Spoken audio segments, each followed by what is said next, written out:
Okay, good morning. I'm Michael Adams, Kentucky Secretary of State. This is the June 20th, 2023 regular meeting of the State Board of Elections. We're going to call the meeting to order and call the roll, and I'll start with members who are present in person. Member Johnson. Good morning, Jerry Johnson, member Franklin County. Member Lewis. Good morning, James Lewis, retired clerk, member Leicester County. And then I'll go clockwise order from how I see members on the screen here attending virtually. Member Brown. Michael Brown, member Jefferson County. Member Sears. Dwight Sears, member Pulaski County. Member Brangers. Deanna Brangers, member Jefferson County. Member Chandler. Ben Chandler, member Woodford County. Member Lane. You're on mute, Member Lane. You might have to fix it. Richard, since we muted her, can she unmute herself? Sorry, 1 second.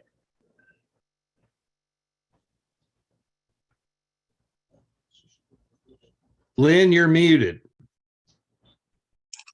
Sorry, I see that There I you go. was. Good morning, Lynn Lane, member, retired clerk from Ballard County. Member Skolnick. Corey Skolnick, member Jefferson County. Okay, thank you. We have a quorum and we're going to proceed now to our business. First, do we have a motion to approve our minutes of our June 5th meeting? So moved. So moved by Member Lewis. Is there a second? Second. Member Johnson with the second. Any discussion, any changes? Hearing none, all in favor say aye. Aye. Aye. Any opposed? Ayes have it. Next, ratification of County Board of Elections replacement pursuant to KRS 117.035 Woodford County Republican. Karen, can you walk us through that? Thank you, Mr. Chairman. Woodford County's Republican member has turned in his resignation. The party submitted all appropriate paperwork, and SBE recommends for ratification Joseph Nicholas Nash as the Republican member to complete the term of service on the Woodford County Board of Elections. And I will turn it back over to you. Okay. Do we have a motion to approve Mr. Nash? So moved. Moved by Second. Mr. Lewis, second by Mr. Member Johnson. All in favor say aye. Aye. Any opposed? Let's have it. Next, do we have Rachel present?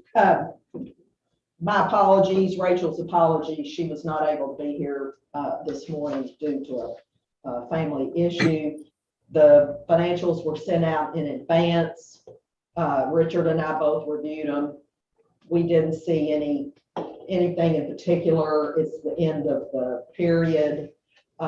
We will be coming up on the end of the fiscal year, so the financials that we would see in August will report our year-end progress through our FY23. If anyone has any particular questions, I'm happy to try to entertain it. But of course, you can get it to us, and absolutely feel free to reach out to Rachel or ask her any questions. But there wasn't anything exceptional to report on the financials this month, or for the month of. Do we want to hold approval until we come back in a month and then Rachel can present everything? I think that would be appropriate. Okay, does that suit everybody? I don't want y'all have to vote on it when we don't have a formal report presented. So we'll just hold that in abeyance and we'll come back. That works for everybody. We'll make sure we have it on the agenda again at the next meeting. Okay, For both reports. very good. Number 5, Executive Director, Karen Sellers. Well, I don't have a lot to report. I will, one of the best pieces of news is that now all counties have either new election equipment in the last year or have it on order. All counties will be compliant with voter verified paper trail as of the November general election, meeting the deadline that was set by the legislature of January 1, 2024. SBE has continued to distribute our portion of the 6.5 million to these remaining counties. That was the 2,500 per precinct. And then they also have their eligibility that they will be using to purchase the equipment under House Bill 1 approved by the legislature and signed by the governor. So Great news. I think that's great news coming up on the general election, and really appreciate all the support that the counties have had to get this done. So, and their boards. So will they be compliant? I know they'll be compliant with the law's deadline of the end of the year. Will they actually have these rolled out for November? Mhm. Okay, that's great. As I understand from the last county that just got their approval and placed their order this month, that the equipment will arrive in time for them to be prepared for training, and that they will be able to use it in November. That's great. So Very good we're news. pretty excited about that. Mhm.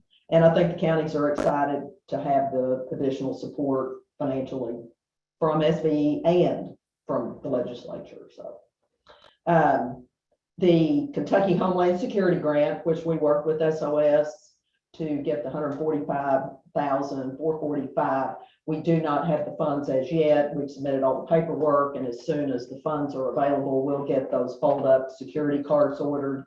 So hopefully for the counties that have made the request to get one, they will have them by the election. So I think that's also good news. KCCA is having their summer conference. It's ongoing now. Richard and I were over there yesterday. When we leave the meeting here, Taylor, Richard, and myself will be headed over there for the afternoon. And then tomorrow, SBE's presentation, among some other election-related presentations, will be in the morning before they conclude at noon.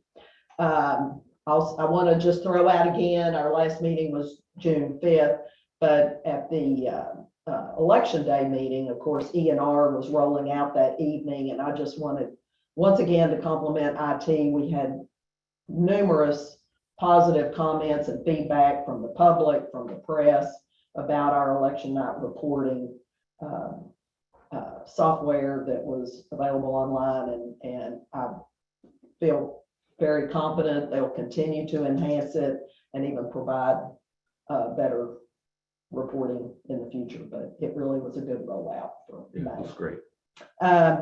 The last thing I was just, well, two things I was going to mention. One, now we're headed to November 7th general election, so we're starting the preparations for that. As well, reapportionment is now started with the counties as of May 31st. Each county should have appointed their commission to begin the process.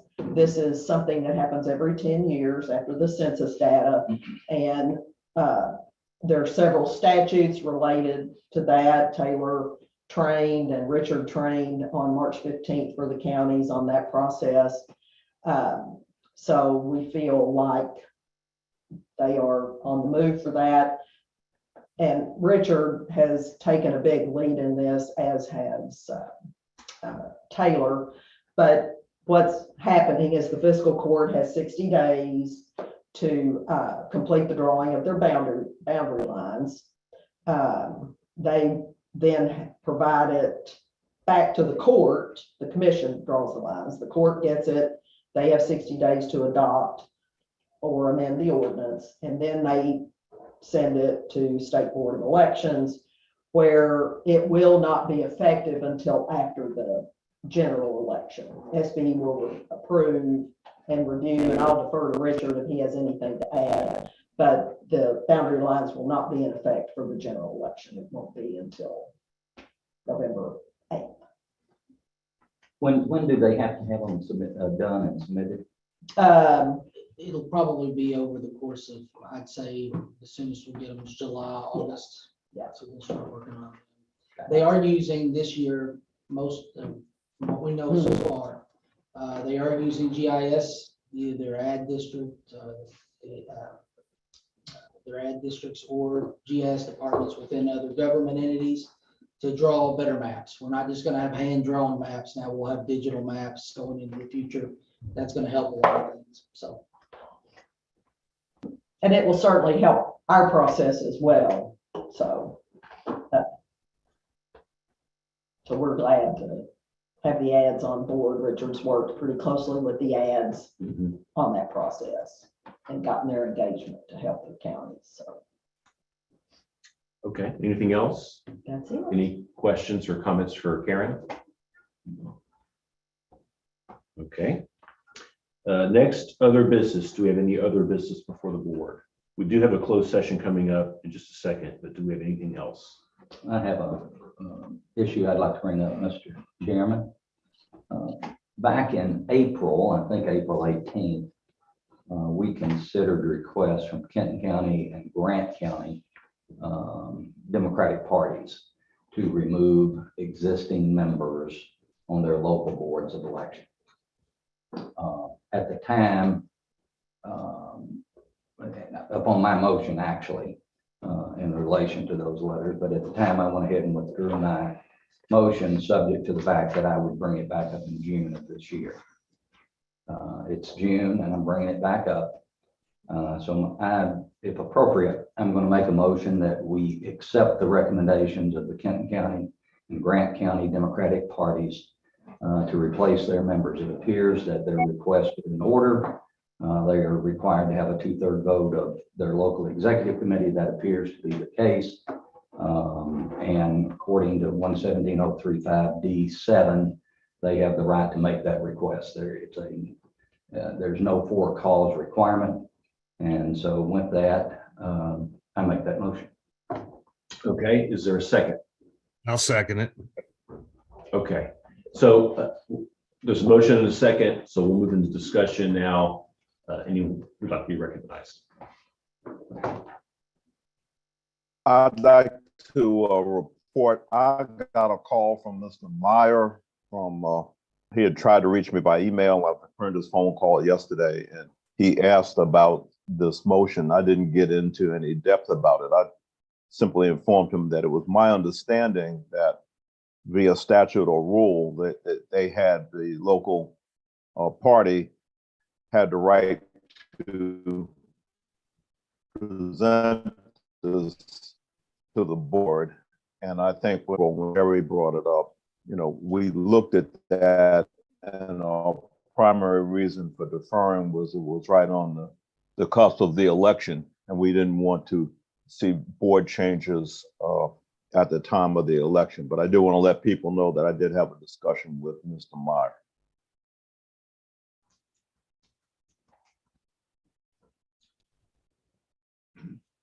Member Lewis? Taylor, is it clear that the party committees have the authority with, as stated? Yeah, that's, Member Johnson said that subsection 7 there is totally different than subsection 6. 6 is the 4 cause, 7 is 2/3 vote, which appears to be documented in the letter from Mr. Meyer and Member Brown is referring to. Yeah. And as a general rule, has the state board deviated from these requests by the central committees? I think what we determined last time was there isn't a lot of precedent either way, because you really haven't seen a lot of attempts by parties to fire their election board members. So there's not a lot of precedent necessarily. We do have a precedent a couple of years ago, if I'm not mistaken, Mr. Chairman, and that was in Breathitt County. It was in July of 21. And at the time, I think it was just in transition from when Jared had gone to Harvard, I think. And so Karen presented it upon their request. I think it was July. I think they submitted it in June. Ben was still chairman at the time. I made the motion. It was seconded. No questions were asked, and it passed. And I think there may have been one other instance that maybe was a little different, but it was still replacement of a local member in another county, but I don't remember exactly which county, so. I'd say the more recent precedent is when the Boone County Republican Party last year asked to fire their member, and we never even took it up. So I wouldn't say that there's precedent either way. It's been handled differently different times. You know, I guess depends on which side you're on. Mhm. There's precedent from Breathitt County that we do it. The fact of the matter is whether we approve it or disapprove it. I am strongly of the belief that if a participating member under the statute makes a request to this board, that we ought to consider it and we ought to respond. And if the answer is no, then we provide the answer of no. I have no qualms with how anybody chooses to vote on this. I just think that it's a provision. Obviously, the General Assembly saw it as a reason to give the local parties, the parties who make the recommendations in the first place for the membership, to have the right to request that that member be removed for no cause. And so that's where I come from on it. Whether you vote for it or against it, I just think we owe it to the local folks to let their request be heard. And I, of course, I've seconded the motion and agree with everything that Member Johnson has said. I just think it's a good practice.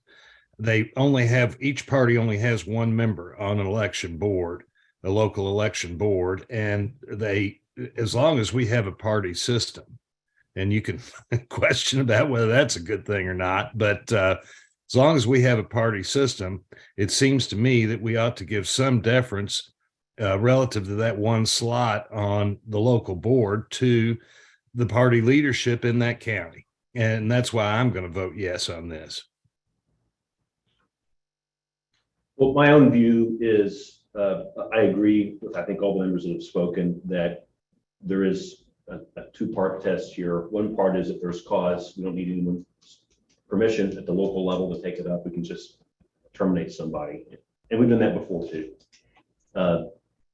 The issue here, of course, is that we have the discretion to choose or choose not to act on the request of the county party. My own view is the county party appointees are appointed for a term of years. So the presumption is that they serve if they show good conduct and are qualified and so forth. That's not to say the county parties can't ask. They clearly can ask. I don't know that we are obligated to follow the request and vote to accept it. It's a question of discretion that's given to the board. So the members can vote as they choose. My own view, though, is I don't think we need to be firing competent people who are running elections right now. I think it sends a bad signal. If there's political division within parties, it's unfortunate, but I hate to see it affect our election system. And I think in particular here, part of the dispute arises from county plans that have been proposed at the local level by these boards of elections. It would be ironic if this board approved those plans and then we fire the people that wrote the plans because they wrote those plans. Be extremely hypocritical. So I don't get a vote on this unless there's a tie, but I wanted to share my own opinion on it. Yeah, and I'm going to take exception to the fact that because I vote one way on one issue, that if I vote some other way on another, that's hypocritical. I take offense to that. I have the right to vote as I see fit on every issue that comes before this board. I respect your right to your opinion. I would hope that you would respect my right as well. And with that, I would call for the question. Is there a second to call the question? Is there further discussion? No, well, hold on. I'm running this meeting. You made a motion to call the question. There has to be a second on the call the question. Second. As we keep discussing. So it's non-debatable whether we call the question. Do we have a majority vote to go ahead and proceed to vote, or is there further discussion? So under Robert's Rule of Order, members have to vote. Mr. Chairman, the motion was made to approve the Kenton County plan, and that was seconded, and we have not had a vote on that motion yet. The Kenton County plan? Kenton County and Grant, no, not their plan, excuse me, their request, Kenton County and Grant County, their two requests from the Democratic Party to replace their members on the board. So your motion was for both Kenton and Grant, was that right? That's correct. Okay, so the question is the board prepared to vote on both Kenton and Grant? Or is there further discussion? I'm seeing no further discussion being requested here. So we're going to go ahead and call the question. All in favor of removing the Kenton and Grant County Democratic members, say aye. Aye. Aye. All opposed, say no. No. On my count, that was 5. I'm sorry. 1, 2, 3. I think there were 4 yeses and 3 nos. Member Lewis, how did you vote? I did not vote at the moment, but I will vote in favor of the motion. Okay. Because I think the statutes require us to basically, I think, accept the form 2/3 recommendation. In my opinion, we didn't have a legitimate argument not to accept their recommendation. If there'd been a legitimate argument not to accept it, then I would vote otherwise. So that's 5-3 by my count. Is that right? Okay. So Member Johnson, Member Lewis, Member Chandler, Member Lane, Member Brown in favor, and members Sears, Skolnick, and Branders no. Did I get that right? Okay, very good. Ayes have it. Is there any other business before the board for the closed session? We need to, I know we voted to remove, but we need to vote to. Oh, yeah. on That's a the good 2 point. members. Are those in here? I think Sheila, I think Sheila has the, in the, I think I have it too. Yeah. So, or if you would like me to say the names, I'm happy to do that. Okay, thank you. Grant County, the party recommends, first name on the list is William R. Atkins, Adkins. In Kenton, the party recommends Bryce Rhodes, Rhoades, Brice. And those are the 2 recommendations, top of the list at both party recommendations. And I put those forth to the. Would you like to move? If appropriate, I will make the motion to approve the 2 names that was read. And I'll second it. Motion and second. Is there any discussion? Hearing none, all in favor say aye. Aye. Aye. Any opposed? Ayes have it. Thank you. If you want to print those up while I'm here, I'll sign. Mhm. Okay. Is there any other business before the board? Are we doing the next meeting date before we do the closed or? So we have on here as our usual meeting time, Tuesday, the 3rd Tuesday of the month at 10 a.m. That's the 18th of July. Does that work for everybody? Okay. So that's the plan. Let's do this. If there's no other business, what I think we'll do is move into our closed session. And if we have any business coming out of that, I don't know that we will, but if we do, we can take it up. We won't forfeit the right to take it up. But let's go ahead and jump down to that. With the public on notice that we may still vote on something. I don't know that we will, but just in case. So with that, I would request a motion to move into executive session to discuss pending litigation. I'll make that motion. Second. Moved and seconded. All in favor, say aye. Aye.